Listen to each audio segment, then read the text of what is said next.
Mayor, sideline ko ho talaga to. Sa umaga, sekretary ho ako, pinapeperma yung mga cheque. Sa hapon, pinagtatrabaho nila ako. Ibig sabihin, Sek, mahilig pala ko kayo sa mani.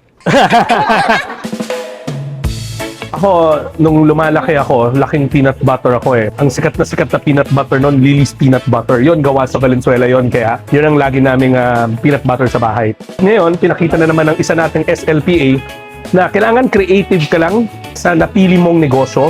Huwag mo gagawin yung ginagawa na ng iba kasi mahirapan sila. Katulad nila dito, 265 na bote ng peanut butter ang na-produce nila at according to them, sold out araw-araw. Kaya nga, sabi nila kung tutulungan sila ng departamento, sana pangpuhunan para makabili pa ng bagong makina para mas marami yung mabote pa nila na ganito. Pag stress ka, pwede mo palang ganito lang araw-araw. Pag nagagalit ka sa asawa mo.